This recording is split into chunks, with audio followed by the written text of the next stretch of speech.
So we'll go ahead with next question. Example 6.11. A wire has linear density 4 into 10 raised to minus 3 kilogram per meter. It is stretched between two rigid supports with a tension of 360 Newton. The wire resonates at a frequency of 420 Hz and 490 Hz in two successive modes. तो दो successive mode मतलब first mode second mode या second mode third mode या फिर third mode fourth mode या fourth and fifth, तो कोई भी दो सक्सेसिव मोड, उसमें से एक का फ्रीक्वेंसी है 420 हर्ट्ज, दूसरे का है 490 hertz. Find the length of the wire. बहुत सिंपल सा क्वेश्चन है। आपको गिवन में सबसे पहले what you have been given is linear mass density मतलब स्मॉल एन, कितनी वैल्यू दी है 4 into 10 raised to minus 3 kilogram पर मीटर, ये दिया हुआ है आपको N. Then it is stretched between two rigid supports with a tension of, tension की वैल्यू दी है 360 Newton, right? Then it resonates at a frequency of 420 and 490 in two successive, ये important word था, successive word नहीं पढ़ोगे तो answer नहीं आएगा। तो first of all you can take this as any mode you want। तुम ऐसा मान सकते हो कि ये फर्स्ट ओवरटोन है, सेकंड ओवरटोन है, जो भी है वो, राइट? तो चलो मान लेते हैं कि वो पीथ ओवरटोन है, दैट इज पीथ ओवरटोन या फिर पीथ मोड। अभी देखो ये भी डिफरेंस पड़ेगा। अगर आप इसको ओवरटोन बोल रहे हो, overtone, first overtone is second harmonic, second overtone is third harmonic, third overtone is fourth harmonic, so on so fourth, right? Second first overtone is second harmonic, second harmonic second mode होता है। तो confusion नहीं रहने के लिए what I will do is, मैं 420 hertz है ना, इसको इसकी फ्रीक्वेंसी को क्यूथ मोड मान लेता हूँ, qth mode. So frequency of qth mode which is qth harmonic, क्योंकि second mode is second harmonic, third mode is third harmonic, fourth mode is fourth harmonic, तो क्यूथ मोड इज क्यूथ हार्मोनिक। इसका frequency कितना दिया है 420। और जो अगला है नेक्स्ट इन सक्सेशन वो कौन सा होगा फिर, Q plus one, Q plus one हो जाएगा ना, नेक्स्ट सक्सेसिव। तो सेकंड के बाद थर्ड, थर्ड के बाद फोर्थ, फोर्थ के बाद फिफ्थ, तो क्यू के बाद क्यू प्लस वन, ये कितना है 490 हर्ट्ज। आपको फाइंड करना है length of the wire. You are suppose to find out length of the wire, तो you are suppose to find out length of the wire L. Formula is very simple, extremely simple. अभी तो बताया, पहला mode मतलब fundamental frequency n, दूसरा mode मतलब second harmonic 2n, तीसरा mode मतलब 3n, चौथा मोड मतलब 4n, पांचवा मोड 5n। ओवरटोन की बात नहीं कर रहा हूँ मैं, मोड बोल रहा हूँ। तो मुझे बताओ क्यूथ मोड का फ्रीक्वेंसी क्या होगा, q into N, q into N, पक्का पक्का 100%। तो क्यूथ मोड का q इंटू एन, ओवरटोन लिखा होता तो फिर p प्लस वन करते। तो मुझे बताओ q प्लस वन का क्या आएगा, q plus one into N. अभी मैं डिटेल में लिख के दे रहा हूँ, लेकिन जेई नीट के टाइम पे तुमको ऐसा फॉर्मूला नहीं लिखने को टाइम मिलेगा। यू हैव टू अंडरस्टैंड, अगर स्ट्रिंग है, स्ट्रिंग स्ट्रेच स्ट्रिंग है, तो उसमें सारे हार्मोनिक्स होते हैं, all the harmonics are present.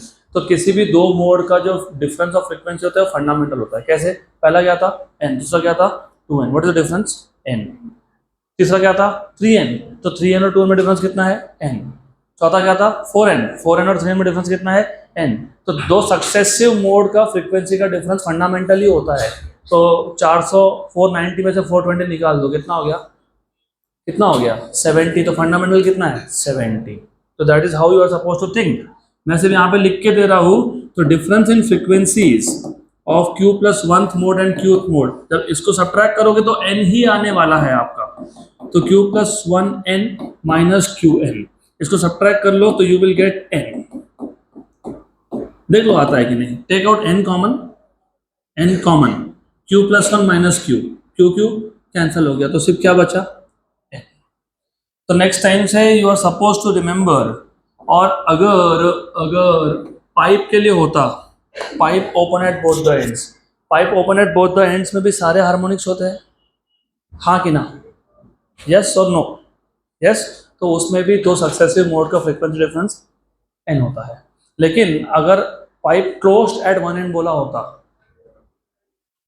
Only odd harmonics are present n, 3n, 5n, 7n, उस केस में तो सक्सेसिव मोड्स का फ्रीक्वेंसी डिफरेंस कितना होगा 2n, कितना होगा 2n, क्योंकि n के बाद कौन था 3n, डिफरेंस कितना है 2n, 3n के बाद कौन था 5n, डिफरेंस कितना है 2n।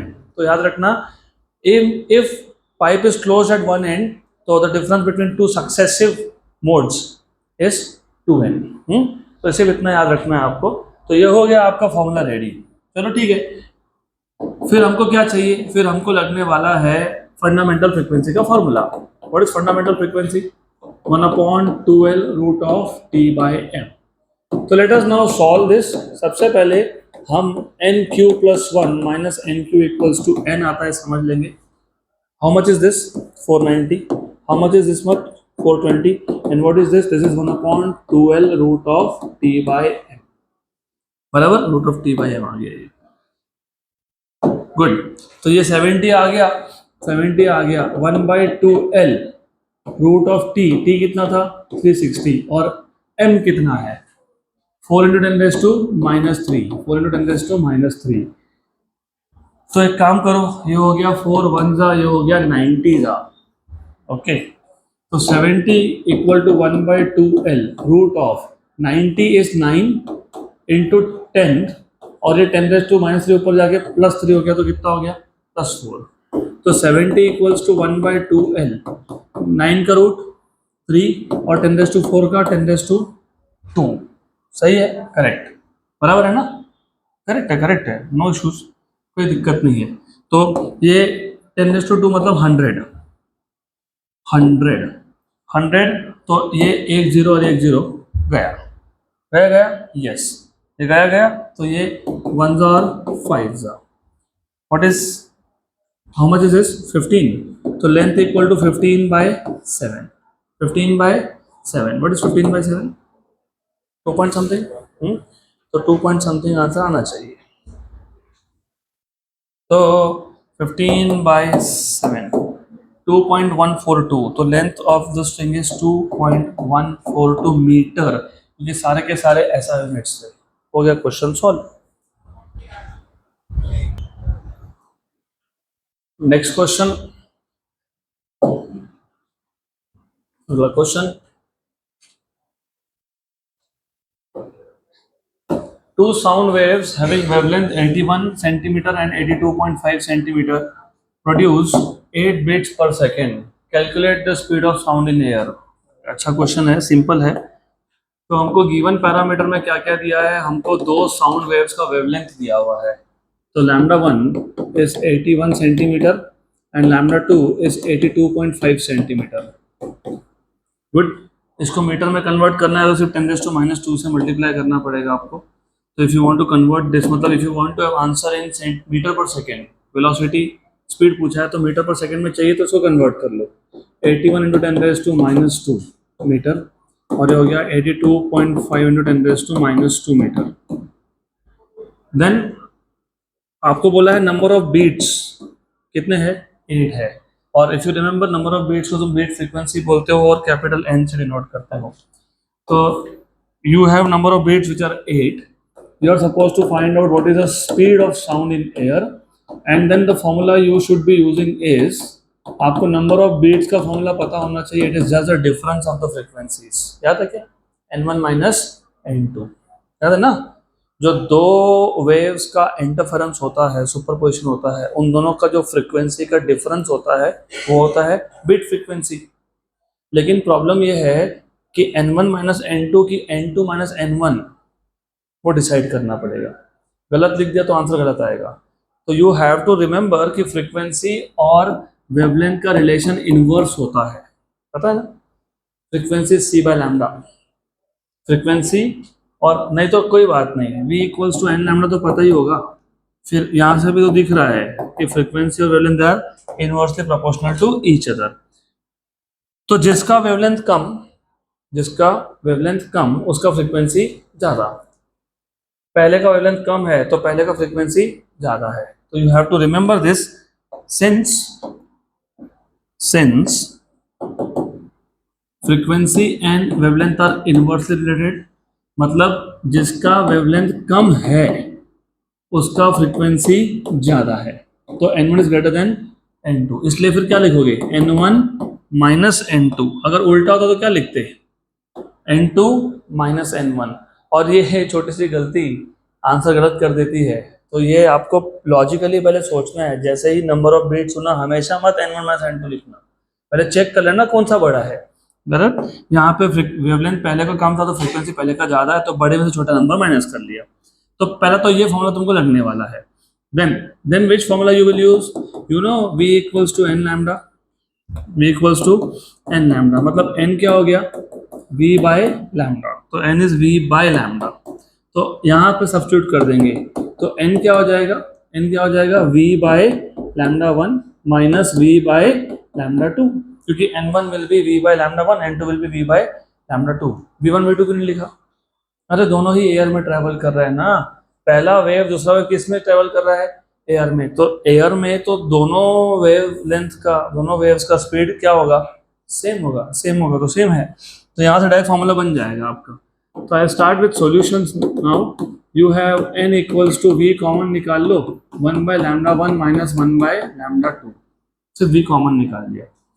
गुड, n की वैल्यू 8 थी, v की वैल्यू फाइंड करनी थी, लैम्डा 1 की वैल्यू 81 इंटू 10⁻² है, और लैम्डा 2 की वैल्यू 82.5 इंटू 10⁻²है, दोनों में 10⁻² है, डिनोमिनेटर में कॉमन निकाल लिया बाहर, 10⁻² दोनों में था, यस कॉमन निकाल लिया।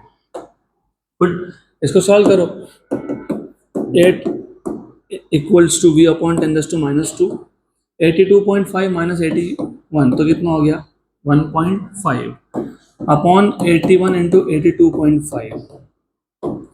गुड गुड, तो अभी सब वहाँ शिफ्ट कर देता हूँ, I will shift everything there, तो you will have v equals to 8 into 10⁻², और ये भी वहाँ जाएगा, तो 81 इंटू 82.5 अपॉन सिर्फ 1.5 आएगा, 1.5 आएगा, तो v equals to, calculations of course थोड़े से टीडियस है, इसमें कुछ नहीं कर सकते, सॉल्व करना पड़ेगा आपको ये।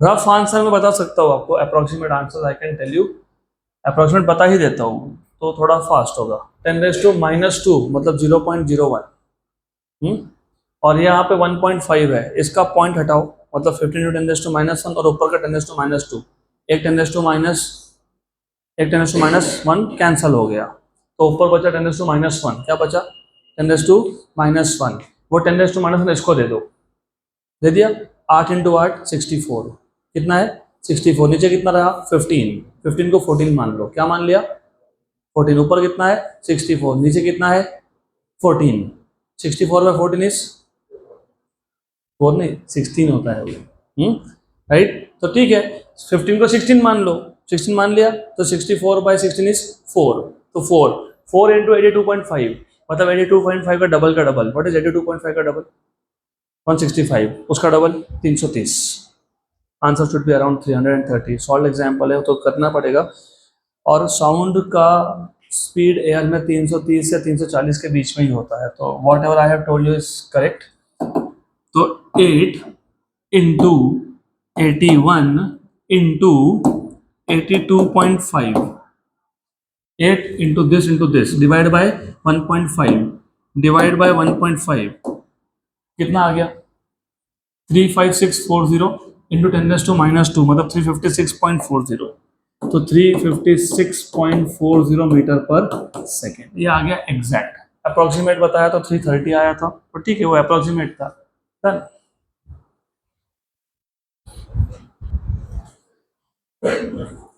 नेक्स्ट क्वेश्चन, अगला क्वेश्चन, इंक्रीज राइटिंग स्पीड 6.13,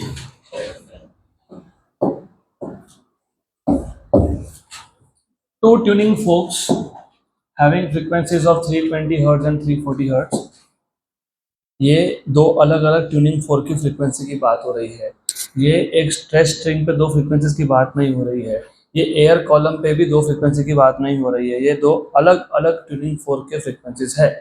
तो two tuning forks having frequencies 320 and 340 Hz are sounded together to produce sound waves. The velocity of sound in air is 326.4 meter per second.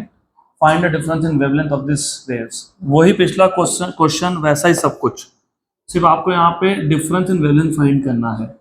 तो आपको given parameters में सबसे पहले you have been given first frequency which is n1 which is 320 hertz and the second frequency n2 is how much, 340 hertz, right? And speed of sound in air is 326 point how much, 4 I guess, yes, 4 meter per second। आपको पूछा है difference in the wavelength of the two waves, तो आपको पूछा है what is λ1 minus λ2, बराबर, या फिर λ2 माइनस λ1 को चेक करना पड़ता, चेक कर लिया। जिसका फ्रीक्वेंसी ज़्यादा है उसका वेवलेंथ कम है, तो n2 ज़्यादा है इसलिए λ2 कम है, इसलिए मैंने λ1 माइनस λ2 लिखा, उल्टा नहीं लिखा, राइट। तो जिसका फ्रीक्वेंसी ज़्यादा था उसका वेवलेंथ कम है, तो λ2 ये कम वैल्यू है, that is why I wrote down λ1 minus λ2। Now the formula कुछ भी नहीं है, it is the same thing that you are suppose to use, कुछ नहीं है, आपको सिर्फ पता होना चाहिए कि v equals to n lambda, done, this is the requirement, यही फॉर्मूला पता होना चाहिए। तो मैं n2 माइनस n1 करता हूँ, n2 minus n1, what will be n from here, it will be v by lambda, v by lambda, तो what will be n2, v by lambda 2 minus v by lambda 1, correct, सही है ना, yes, हाँ correct है, कोई problem नहीं, it is correct. What is n2 value 340 and how much is that n1 320, v common आ गया, 1 by lambda 2 minus 1 by lambda 1, तो ये आ गया 20, this is 20 equals to v, what is v 326.4, 1 by lambda 2 minus 1 by lambda 1, है ना, correct, सही जा रहा है, सही जा रहा है, गलत जा रहा है, गलत जा रहे हो। आपको जब डिफरेंस इन वेवलेंथ पूछा है तो दोनों साउंड वेव का वेवलेंथ तुम इंडिपेंडेंटली फाइंड कर लो ना, it is easy for you, find out lambda independently, so lambda will be v by n। तो एक काम करो, पहले तुम लैम्डा 1 फाइंड कर लो, it will be v by n1, v की वैल्यू कितनी है 326.4, what is n1, how much is n1 320, what will be lambda 2, v by n2, what is v कितना है 326.4 अपॉन कितना है 340, तो अब सीधा लैम्डा 1 माइनस लैम्डा 2 कर लो, इससे स्टेप्स कम होंगे, क्यों, क्योंकि वहां पे रेसिप्रोकल आ रहा था, वहां पे 1 बाय लैम्डा 1 1 बाय लैम्डा 2 आ रहा था, तो वो कॉम्प्लिकेट बनने वाला था, तो इसके लिए इंडिपेंडेंटली फाइंड कर लिया, तो कर लिया, तो लिख दो फिर 326.4 अपॉन 320 माइनस 326.4 अपॉन 340, इसमें से 326 कॉमन निकाल लो, तो लैम्डा 1 माइनस लैम्डा 2, 326.4 कॉमन निकाल लिया, 1 by 320 minus 1 by 340 cross multiply कर लो, तो you will have lambda 1 minus lambda 2 equals to 326.4, 326.4, 340 में से 320 गए तो 20 अपॉन 320 इंटू 340, ओके, उसमें से फिर ये 0 0 भी मैंने कर दिया, खत्म, चलो 1 जा एंड 16 जा, बराबर, गुड, बस अभी इसको सॉल्व करना है, you are just suppose to solve this 326.4, मैं तुमको रफ आंसर बता सकता हूँ, अप्रोक्सीमेट, पता कैसे, look pay attention, 326.4 upon 340, correct, ये तुम्हारा आएगा 0.9 के आसपास, 0.9 के आसपास, और 1/16 होता है 0.0625, तो 0.0625 इंटू 0.9 विल बी 0.06 अप्रोक्सीमेटली, क्योंकि 0.9 को 1 भी मान लिया मैंने अगर इसको 1 भी मान लिया 1, तो 1/16 कितना है 0.0625, तो you will see answer will be near about 0.06 आएगा ही वैसा। 326.4 डिवाइडेड बाय 340 0.96 डिवाइडेड बाय 16 0.06, तो 0.06 मीटर ना, मीटर के centimetre, centimetre, are you sure, तुम सब कुछ ऐसा यूनिट्स में यूज कर रहे हो, तो ये मीटर में डिफरेंस है, तो सेंटीमीटर में 6 सेंटीमीटर का डिफरेंस आएगा वेवलेंथ में,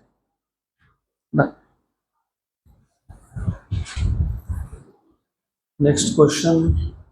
तो जस्ट रिमेंबर दिस, क्योंकि तुमने सारे ऐसा यूनिट्स यूज किए हैं तो मीटर में आएगा, and then if you want to convert will be 6 centimetre. अगला question which is practice problem number 10। तो सॉल्व एग्जांपल्स हमारे सारे हो गए। A wave of frequency 500 hertz is traveling with a speed of 350 meter per second. एक wave है जिसका frequency 500 hertz है, it is travelling with the speed of 350 metre per second. Speed दिया है, फ्रीक्वेंसी और स्पीड से वेवलेंथ मिल जाता है। What is the phase difference between two displacement at a certain point at 1 millisecond apart. तो दो पॉइंट्स है विच आर, नॉर्मली क्या होता है हम लोग दो पॉइंट्स का डिस्टेंस देते हैं, इन्होंने डिस्टेंस दिया पे टाइम डिफरेंस दिया है और आपको फेज डिफरेंस पूछा है। तो they are asking you what is the phase difference between two displacements at a certain point at times 1 millisecond apart. What will be the smallest distance between two points which are 45 degree out of phase at an instant of time? Question simple है, सिर्फ थोड़ा सा घुमा के पूछा है। तो हमको पहले तो गिवन पैरामीटर में क्या क्या दिया है, हमको बोला है कि जो वेव का फ्रीक्वेंसी था वो था 500 हर्ट्ज का। गुड। उसके बाद जो वेव का स्पीड था वो था 350 मीटर पर सेकेंड। आपको पूछा है you are suppose to find out what is the phase difference. Phase difference delta phi बोल देता हूं मैं, phase difference right between two points at a certain point at times. तो जब टाइम डिफरेंस उन दो पॉइंट्स में टाइम डिफरेंस, अब बोलोगे दो पॉइंट का टाइम डिफरेंस का मतलब क्या है, आई विल टेल यू मतलब क्या है। रिमेंबर अगर वेव लेफ्ट से राइट जा रहा है, मतलब टुवर्ड्स पॉजिटिव एक्स एक्सिस जा रहा है, तो वेव पहले कौन से पॉइंट्स पे आता है, जो लेफ्ट साइड के पॉइंट्स है वहाँ पे पहले पहुँचता है, और जो राइट साइड के पॉइंट्स है वहाँ पे बाद में पहुँचता है। तो लेफ्ट साइड के जो पॉइंट्स है उस पर पहुँचा, और जो अगला पॉइंट था उसमें 1 मिलीसेकंड के बाद पहुँचा। तो ये जो दो पॉइंट्स है इसमें time difference of the wave reaching there is 1 milliseconds. तो इन दोनों पॉइंट्स में फेज डिफरेंस कितना हो गया, so phase difference at time difference of 1 millisecond, ऐसा पूछा है आपको। क्योंकि if the wave is propagating towards positive x-axis, it will reach the point on the left side first और राइट वाले पॉइंट पे बाद में जाएगा, तो टाइम का डिफरेंस आएगा बेसिकली। और क्या पूछा है, और पूछा है फेज डिफरेंस।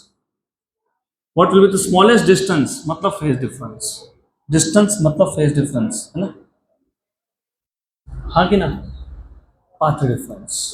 Very good. जब फेज डिफरेंस 45 है तो पाथ डिफरेंस कितना है, पाथ डिफरेंस को मैं डेल्टा बोल देता हूँ, पाथ डिफरेंस डेल्टा। डेल्टा कब, जब फेज डिफरेंस मतलब डेल्टा फाई कितना हो 45 डिग्रीज का। तो कुछ नहीं है, एक क्वेश्चन में पाथ डिफरेंस पूछा है, एक क्वेश्चन में फेज डिफरेंस पूछा है, बस यही क्वेश्चन है। जब फेज डिफरेंस पूछा है तब टाइम डिफरेंस दिया है। तो पहला पार्ट सॉल्व करते हैं। कैसे सॉल्व करोगे,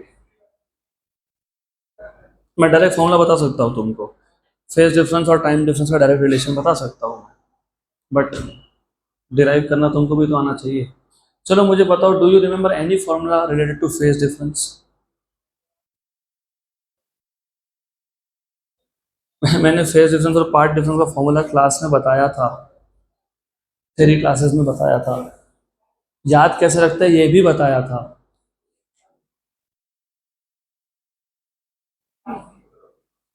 आगे phase difference equals to, phase difference equals to 2 pi by lambda into path difference. Path difference को डेल्टा एक्स से डिनोट किया था हमने, तो यहाँ डेल्टा एक्स कर देते हैं। अरे why are you getting confusion notations, किसी बुक में पार्ट डिफरेंस को डेल्टा बोलते हैं, फेज डिफरेंस को फाई बोलते हैं। तो 2 pi by lambda into path difference is phase difference. मैंने बताया था आपको कि क्रेस्ट टू क्रेस्ट डिस्टेंस कितना है, तुमने बोला था वेवलेंथ। फिर मैंने बोला एक क्रेस्ट से अगले क्रेस्ट तक एंगल का डिफरेंस कितना है, तुमने बोला था 2 पाई। इसका मतलब lambda corresponds to 2 pi, one wavelength का distance corresponds to 2 pi radians. फिर मैंने जनरल फॉर्मूला बना के दिया था ये, नोटेशन में कभी डेल्टा लिखते हैं पार्ट डिफरेंस को, कभी एक्स लिखते हैं, लेकिन एक्स कब लिखते हैं? एक्स तब लिखते हैं जब वेव एक्स डायरेक्शन में प्रोपोगेट हो रहा हो तो लिखते हैं। वाई में होगा तो वाई लिखेंगे। तो जनरल फॉर्मूला अगर आपको देखना है तो जनरल में ऐसा भी लिख सकते हो, phase difference is two pi by lambda into path difference. Okay, do you know what is velocity? Distance upon time, distance upon time, हाँ कि ना? Velocity speed distance upon time होता है कि नहीं होता है? होता है या नहीं होता है? होता है, होता है, होता है, होता है ना? हाँ, तो डिस्टेंस अपॉन टाइम, डिस्टेंस मतलब पाथ डिफरेंस। तो what is path difference? v into T, इसको उधर भेज दो। तो डेल्टा फाई क्या बन गया? 2 पाई बाय, क्या लिखेंगे? 2 पाई बाय लैम्डा इंटू क्या लिखना है? Delta x. What is delta x? v into T, v into T. सिर्फ t को मैं डेल्टा t लिख रहा हूँ, बाकी मैं कुछ नहीं कर रहा हूँ, मैं सिर्फ डेल्टा t लिख रहा हूँ। लिख सकते हैं क्या? Yes. What is v N lambda? What is v N lambda? तो what is v by lambda? अरे अरे अरे अरे अरे, v equals to n lambda. Yes, तो what is v by lambda? n, n। तो आ गया आपके पास फेज डिफरेंस। क्या आ गया फेज डिफरेंस आपके पास? Delta phi equals to 2 pi n delta t। सही है। अगर मैंने तुमको बोला होता कि सब तुमको पहले से ही पता है, क्योंकि तुमको ये पता है, you know this, do you recognize this, what is omega? तो फिर वो क्या लिखा मैंने? सिर्फ फेज डिफरेंस, तो 2 pi n into time difference. तुमको पहले से ही पता था ये, you new this already. Basics पे काम करना पड़ेगा आपको। What is frequency? 500 hertz. What is delta T? कितना डेल्टा टी है? टाइम डिफरेंस कितना है? 1 मिली सेकेंड है। 1 मिली सेकेंड मतलब 1 इंटू 10⁻³ 500 इंटू 2 कितना होता है? 1000 होता है। 1000 10⁻³ और 10⁻³ क्या हो गया? कैंसल। तो कितना फेज डिफरेंस है? पाई। तो आंसर चेक कर लो, पाई होगा। है क्या पाई? हाँ, पाई होगा। दूसरे केस में क्या फाइंड करना है तुमको? Delta x. अभी ये तो तुमको पता होना ही चाहिए, अभी लिखा था delta phi equals to 2 pi by lambda into delta X. सही है? करेक्ट है? हाँ करेक्ट है, yes it is correct. What is delta phi? कितना है? 45। 45 कितना होता है? पाई बाय 4 होता है। तो यहाँ पे क्या लिखेंगे? Pi by 4, 2 pi by lambda delta X. Pi pi cancel हो गया। Very good. तो what is delta X? What is delta x? Lambda by 8, lambda by 8, lambda by 8। लेकिन लैम्डा कैसे निकालोगे? v equal to N lambda, v equals to N lambda, तो lambda equals to v by N. तो therefore delta x equals to v by N, v by 8n बन जाएगा वो। What is v? 350 दिया हुआ है। 8 इंटू व्हाट इज n? 500। 7 का table पता है? सॉरी 5 का टेबल पता है? 5 का 5 7 जा 5 10 बराबर है। यस, मतलब 50 7 जा एंड 50 10 जा। This is what I want to say. 7 bye 8 0.9 something, 0.9 bye 10 is 0.09। तो 0.09 के आसपास आंसर होगा। क्या है आंसर? 0.8 सेंटीमीटर में ना? सेंटीमीटर में दिया होगा ना? हाँ तो ठीक है ना, फिर 7/8 0.875 और डिवाइड बाय 10 है तो 0.0875 मीटर में है ये। तो 0.0875 ये मीटर में है, तो 8.75 सेंटीमीटर में है। तो answer is correct.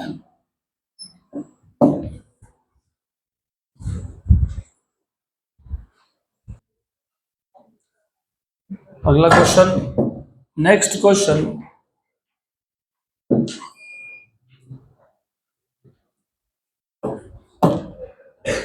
A sound wave in a certain fluid medium is reflected at an obstacle to form a standing wave. By the way ये तुमको इंजीनियरिंग फर्स्ट ईयर में एक्सपेरिमेंट आएगा। तुम एक साउंड वेव जनरेट करोगे, उसको water में से पास करोगे, एक ऑब्स्टैकल होगा, वहां से वो रिफ्लेक्ट होकर आएगा। तो जो ओरिजिनल वेव था और जो रिफ्लेक्टेड वेव था उसका रेजोनेंस होता है, स्टैंडिंग वेव बनता है। The distance between the two successive nodes is 3.75 centimeter. If the velocity of sound is 1500 meter per second, find the frequency. Very good. तो हमारे पास एक साउंड वेव था जिसको हमने एक सर्टन फ्लूइड मीडियम से पास कर दिया, वो पास हुआ और किसी एक ऑब्स्टैकल से रिफ्लेक्ट होकर वापस आया। तो ये जो वेव था और जो रिफ्लेक्टेड वेव था उसका सुपरपोजिशन होकर एक स्टैंडिंग वेव मतलब स्टेशनरी वेव बन गया। और जो दो सक्सेसिव नोड्स है उसका डिस्टेंस कितना है, 3.75। फ्रीक्वेंसी पूछा है और स्पीड दिया है आपको। तो आपको गिवन पैरामीटर में नोड टू नोड डिस्टेंस दिया है। Let us say x is node to node distance 3.75 centimetre, right. This is node to node distance, end to end distance, okay, node to node. Then v is given to you, that is 1500 meter per second, 1500 meter per second. You are supposed to find out frequency of the small n. What will you do to find out frequency? Which formula will you be using to find out frequency? V equals to n lambda, so n equals to v by lambda. So n is equals to v by lambda. v by lambda। लेकिन lambda कैसे find करोगे? Node to node distance कितना होता है? Node to node distance कितना होता है? Lambda by 2। तो ये लैम्डा बाई 2 दिया था तुमको, तो लैम्डा इक्वल्स टू 2x हो गया। So therefore from these two formulas n equals to v by lambda, but lambda is 2x, तो v by 2x। ओह, बन गया आपका formula to find out frequency.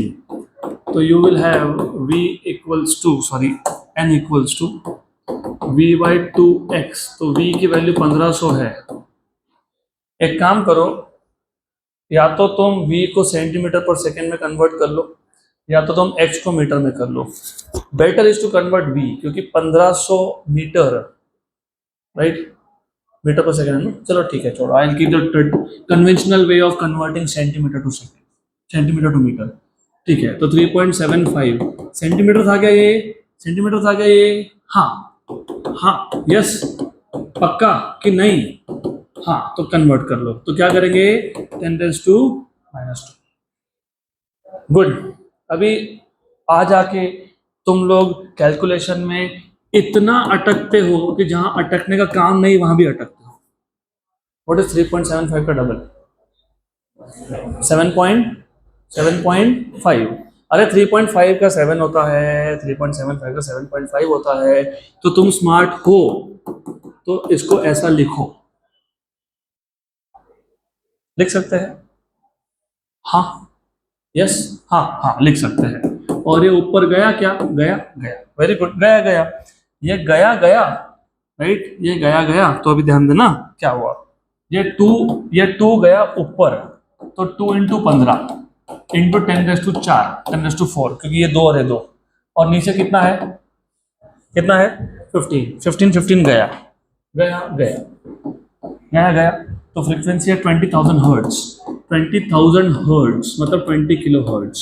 मतलब ये बस लिमिट ही है, इसके ऊपर तुम सुन नहीं सकते। This is the limit of human Audible range. तो 20 किलो हर्ट्ज का फ्रीक्वेंसी होगा। देखो आंसर में है 20 kilo hertz. Yes.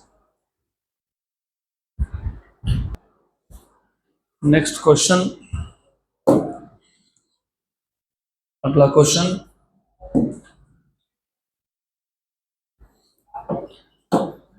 12th, two sources of sound are separated by a distance of 4 meter. So distance between the two sources, that is the difference of path.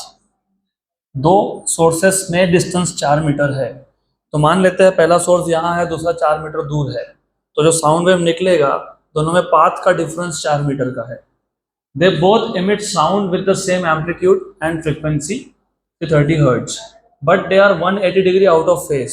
मतलब जब एक ने अपना क्रेस्ट मतलब कंप्रेशन इमिट किया, उसी टाइम पे दूसरा अपना रेयर फैक्शन इमिट कर रहा है, क्योंकि कंप्रेशन और रेयर फैक्शन में फेस डिफरेंस कितना होता है? 180 डिग्री। गुड।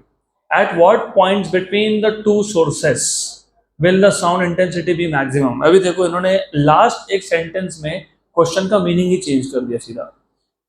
दो सोर्सेस थे, मैंने बोला कि दोनों सोर्सेस में से वेव जा रहा है, सेम डायरेक्शन में, सेम में नहीं है, अपोजिट में है, क्योंकि क्या बोला है, eight what point between the two sources, दो सोर्सेस के बीच में कौन से पॉइंट पे साउंड का इंटेंसिटी मैक्सिमम होगा।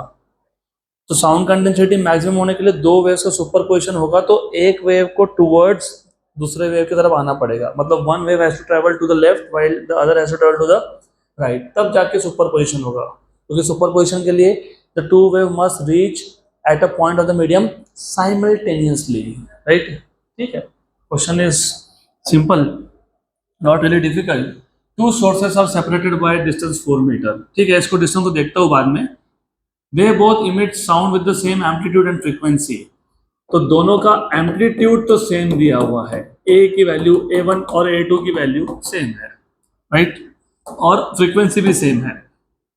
पहले का फ्रीक्वेंसी उसका फ्रीक्वेंसी सेम है, कितना है 330 हर्ट्ज, और दोनों में phase difference delta phi 180 degree का है।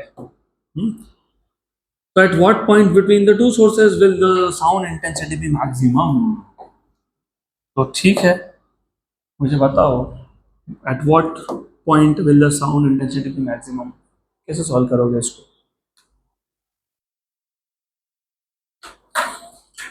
First thing is to imagine the question. Two sound sources emitting sound waves, same frequency, same amplitude, traveling towards each other.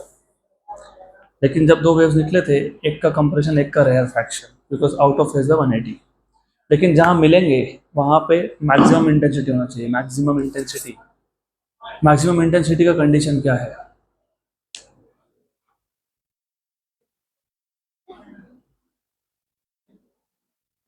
Maximum intensity कब होता है,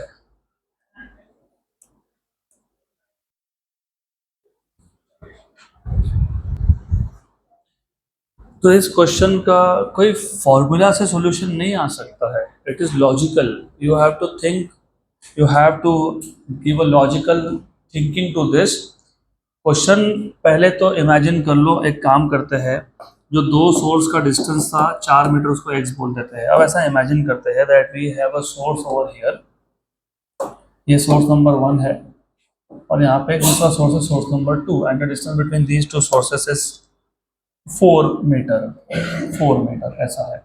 तो ये जो डिस्टेंस है दिस इज 4 मीटर बेसिकली। अब आपको दो चीज़ें अच्छे से समझ में आनी चाहिए जब तुम स्टेशनरी वेव की बात करते हो। स्टेशनरी वेव, उसमें एक वेव जाता है, वो रिफ्लेक्ट होके आता है, तो वेव जाता है, रिफ्लेक्ट होके आता है, तो सेंटर पे बनता है एंटीनोड। जहाँ एंटीनोड बनता है वहाँ पे मैक्सिमम डिस्प्लेसमेंट, मैक्सिमम एम्पलीट्यूड होता है, और मैक्सिमम एम्पलीट्यूड मतलब मैक्सिमम इंटेंसिटी, लेकिन वो ट्रांसवर्स वेव था, that was transverse wave, right. और यहाँ पे एक ही वेव गया, एक ही रिफ्लेक्ट होके आया। अब ऐसा इमेजिन कर लो, इमेजिन करना पड़ेगा, एक ही वेव गया एक ही रिफ्लेक्ट होके आया, वैसा मत इमेजिन करना। अब इमेजिन करना एक गया और एक आया, एक गया और एक आया, ऐसा इमेजिन करना पड़ेगा आपको। तो first of all you have to understand, you need to understand, अगर दोनों सोर्सेस में से साउंड है ना, दोनों सोर्सेस में से बराबर है ना, क्या है दोनों में, साउंड है, रिमेंबर।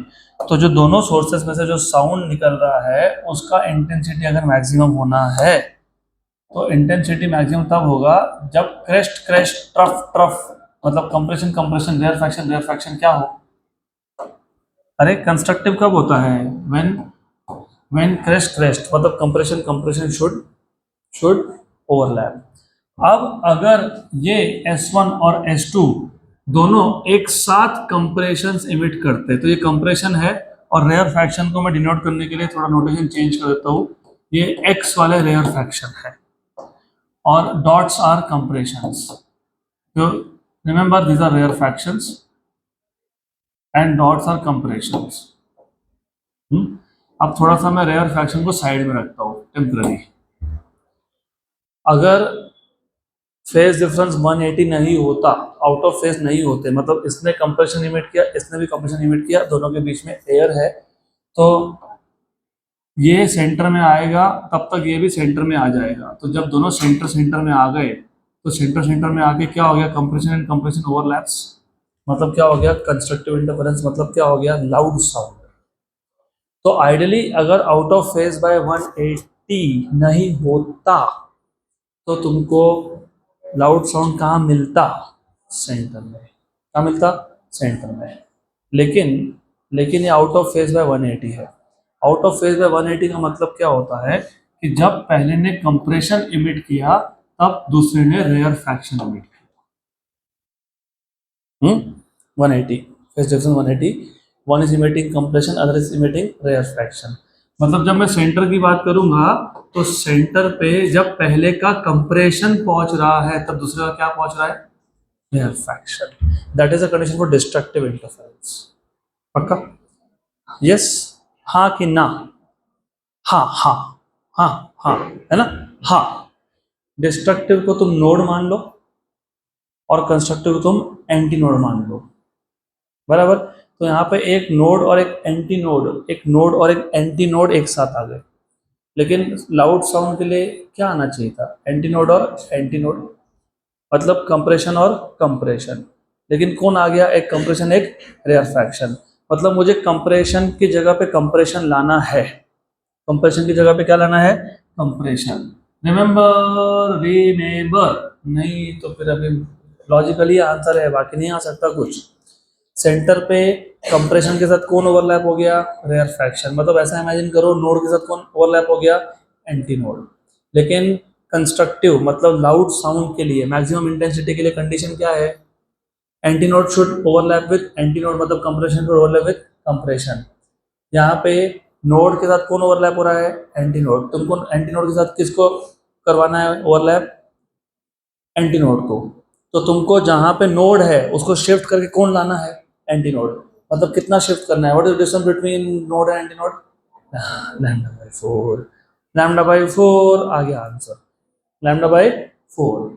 सही है, लैम्डा बाई 4। तो सेंटर से लैम्डा बाई 4, याद रखना हर बार लैम्डा बाई 4 डिस्टेंस पे ऐसा होने वाला है। पहली बार लैम्डा बाई 4, पहली बार कब होगा, लैम्डा बाई 4। याद है क्या आपको, याद नहीं है तो कैसा चलेगा, मैंने ये तुमको थ्योरी में बताया था, थ्योरी में ये बताया था मैंने। थ्योरी कहाँ का, थ्योरी कहाँ कनेक्ट होता है, you will never be able to imagine also.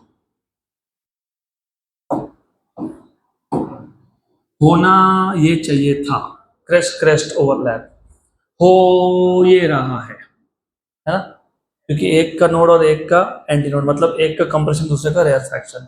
होना क्या चाहिए था, क्रैश क्रैश। हो क्या रहा है, क्रैश ट्रफ। तो मुझे पहली बार फर्स्ट टाइम वेव को कितने से शिफ्ट करना पड़ेगा, लैम्डा बाई 4। लैम्डा बाई 4, अब बोलोगे यहाँ तो लैम्डा बाई 2 होता है। हाँ लैम्डा बाई 2 होता है, प्रोग्रेसिव वेव में होता है। तुम स्टेशनरी वेव की बात कर रहे हो, स्टेशनरी वेव में डिस्टेंसेस आधे आधे हो जाते हैं। तो मुझे नोड को एंटी नोड पे लाना है तो कितना शिफ्ट करना है, लैम्डा बाई 4। पहली बार तुमने नोड को एंटी नोड पे लाने के लिए या एंटी नोड को नोड पे लाने के लिए कितना शिफ्ट किया, लैम्डा बाई 4। अगली बार लैम्डा बाई 2, अगली बार कितना, लैम्डा बाई 2, क्योंकि अगली बार एंटी नोड और एंटी नोड कब ओवरलैप होगा, lambda by 2। What is the distance between anti node and anti node, lambda by 2। तो पहली बार कितना शिफ्ट होगा, उसके बाद से हर बार कितना शिफ्ट होगा, लैम्डा बाई 2। तो तुमको पता है कौन से डिस्टेंसेस पे होगा, तो ये होगा, this will happen at distances of lambda by 4, then shift by lambda by 2। तो lambda by 4 plus lambda by 2 कितना होता है, 3 लैम्डा बाई 4। उसके बाद वापस lambda by 2, 5 lambda by 4 and so on, right. अब मतलब तुम सिर्फ लैम्डा फाइंड कर लो।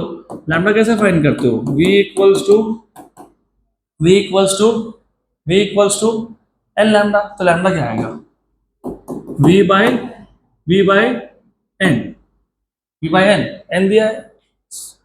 v पता है, v साउंड का स्पीड एयर में 330 होता है, नहीं दिया तो 330 लेना पड़ता है। लैम्डा कितना है, 1। तो पहला डिस्टेंस क्या हो गया, 1/4। दूसरा क्या हो गया, 3/4। फिर क्या हो गया, 5/4, right, correct, good. What is 1/4, 0.25। How much is 3/4, 0.75। How much is that, 1.25, तो आंसर देखो यही आना चाहिए 0.25, 0.75, 1.25, 1.75, 2.25 and so on so fourth. Done.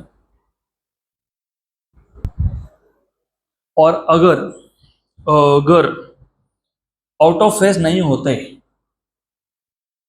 तो सेंटर 4 मीटर का सेंटर कितना होता है? 2। मतलब वहां पे एक बना, सिर्फ वहां पे बना क्या, वैसा नहीं है, अलग अलग लोकेशन है, वहां पे एक बन गया। उसके बाद लैम्डा बाई 2 डिस्टेंस पे बनेगा। What is lambda by 2? What is lambda? 1। 1/2 मतलब कितना? 0.5। तो 2 से 0.5, 2 is the centre on the left side, on the right side, right? मतलब 1.5, 1.5 से 0.5 और पीछे 1 और पीछे 0.5, तो 0.5, 1, 1.5, 2, 2.5, 3, 3.5, 4। अगर आउट ऑफ फेज नहीं होते तो, करेक्ट। आउट ऑफ फेज होने की वजह से they are forming at 0.25, 0.75, 1.25, 1.75, 2.25, 2.75, 3.25 and 3.75, बराबर। और ये बाकी सारी जगह जहाँ जहाँ ये बना है मैक्सिमम इंटेंसिटी, राइट, उसको छोड़ के हर दो मैक्सिमम के बीच में कौन होता है? कौन होता है? कौन होता है? मिनिमम। तो 0.25 और 0.75 के बीच में, मतलब 0.5 पे क्या बन गया? मिनिमम बन गया। Done. Two sound waves travel at a speed of 330 meter per second. If their frequencies are also identical, मतलब frequencies भी same है and are equal to 540 hertz, what will be the phase difference between the waves at point 3.5 meter from one source and 3 meter from the other source if the source are in phase? 12th को related question ही आ गया। अब ये simple है, this is simple, this is not difficult really. तो पहले तुम question अच्छे से समझ लो। आपको बोला है कि हमारे पास दो साउंड वेव्स है which are travelling with a speed of 330 metre per second. दोनों का फ्रीक्वेंसी सेम है, n1 equals to n2 equals to n which is 540 hertz, 540 hertz का फ्रीक्वेंसी है। What will be the phase difference? What will be the phase difference? मतलब delta phi. अब मैं question पढ़ूं आगे उससे पहले तुमको, अभी मैंने आज ही तुमको बताया कि फेज डिफरेंस फाइंड करने के लिए पाथ डिफरेंस पता होगा तो काम जल्दी होगा, बराबर? सही है। तो पाथ डिफरेंस फाइंड कर लो, काम हो गया। अब पाथ डिफरेंस कैसे फाइंड करोगे? तो बोला है what will be the phase difference between the waves at points 3.5 metre from one source. तो जो पॉइंट है जहां पे तुमको क्या पूछा है, फेज डिफरेंस, वो पॉइंट एक सोर्स से कितना दूर है? 3.5। दूसरे से कितना दूर है? 3, बराबर। एक से 3.5, दूसरे से 3, तो डिस्टेंस से पाथ डिफरेंस कितना हो गया? 0.5। 6.5 कैसे? Path difference, path difference, path addition नहीं हो रहा है, पाथ डिफरेंस की बात चल रही है। x1 कितना है? 3.5, x2 कितना है? 3, तो पाथ डिफरेंस कितना हो गया? x1 माइनस x2, तो डेल्टा x कितना आ जाएगा? x1 minus x2। How much is this? 0.5। Correct, good. अभी ये भी इशू होता है कि पिछले क्वेश्चन में था उल्टा बोला था। अरे पिछले क्वेश्चन में waves are travelling in opposite direction, यहाँ कहाँ बोला है तुमको? उधर बोला था इन बिटवीन, इन बिटवीन, ये पॉइंट्स बिटवीन। यहाँ कहाँ बोला है बिटवीन? यहाँ बोला है क्या बिटवीन? बोला है phase difference between the waves, yes, लेकिन points are not between the two sources. तो ऐसा है, इधर एक सोर्स है, उसके पीछे एक सोर्स है, एक 3 मीटर, एक 3.5 मीटर, तो बात का डिफरेंस कितना है? 0.5। हो गया क्वेश्चन खत्म। How do you find out wavelength? v equals to n lambda, तो lambda equals to v by n। What is v? 330 and this is 540। तो 33 by 54। What is 33 by 54? 9। 3 का table, 3 11 how much is this? 18। 11 by 18। तो ये आ गया आपका wavelength. Wavelength आ गया, substitute कर देंगे, सॉल्व कर लेंगे। तो you will have delta phi equals to 2 pi by lambda into delta x. तो 2 पाई बाय 11 बाय 18 और 0.5, 0.5, बराबर, गुड। ये ऊपर गया, 0.5 से मल्टीप्लाई हो गया, कितना हो गया 9. 2/11, what is pi value, 3.14, 22/7, 1 and 2 36/7. What is 36/7? 5 point something. क्या दिया आंसर?